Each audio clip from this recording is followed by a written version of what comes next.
Le troisième tome de mémoire qui s'appelle La haine comme rivale va être disponible à la fin du mois dans toutes les librairies, en France comme en Algérie. En Algérie, le livre est édité par les éditions Frantz Fanon et en France, il sera édité par les éditions Altava. Il sera également disponible sur Amazon.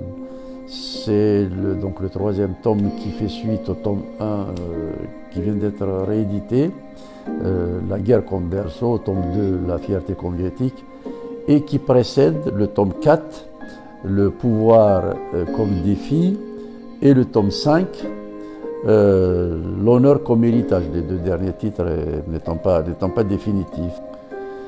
C'est le tome qui concerne l'irruption de la génération d'après-guerre arrivée à l'âge adulte sur la scène politique, et c'est également le moment où l'idée de la refondation nationale que portait cette génération est mise sur la scène algérienne. C'est une offre totalement inédite et qui a été violemment reçue.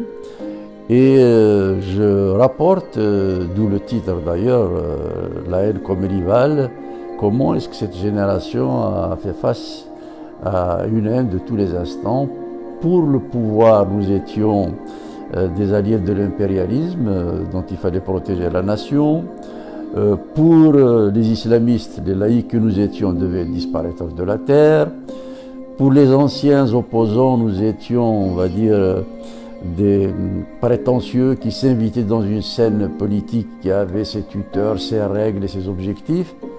Et pour corser le tout, pour les sociodémocrates français, nous étions dans des intrus qui venaient parasiter la fable tiers-mondiste par laquelle ils espéraient faire oublier leur turpitude pendant la guerre de libération. Donc nous étions véritablement cernés par la haine, et je raconte comment est-ce que nous avons essayé de faire face à cette violence, combien on résistait à toutes ces pressions, qu'est-ce qui est resté de ces agressions dans la mémoire d'aujourd'hui.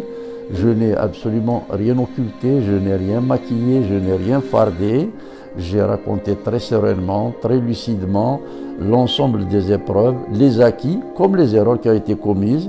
J'ai parlé évidemment du pouvoir, des islamistes, de l'opinion internationale, de nous, parce qu'il faut aussi parler de soi lorsqu'on a choisi d'être homme public. Et je crois que les gens sont disponibles à entendre la vérité lorsqu'elle est délivrée, pour témoigner, non pas pour régler des comptes, pour éclairer le passé afin de mieux vivre le présent et, si possible, anticiper le futur. Je vais animer le 18 février une conférence à la salle de la CFDT à Paris. Ce sera l'occasion d'échanger justement sur ces conflits des mémoires et les témoignages, la transmission, parce que pour moi, les grandes nations, ce sont celles qui ont, on va dire, regardé leur histoire en face, et c'est parce qu'on a mutilé l'histoire algérienne que nous sommes un peuple sans mémoire, ou plus exactement un peuple à mémoire à géométrie variable, qui est construite pour plaire au maître du moment, en attendant d'ailleurs que le suivant la façonne selon son bon vouloir. Il fallait donc sortir de ces manipulations, et nous devons absolument épargner ce genre de travers à nos enfants.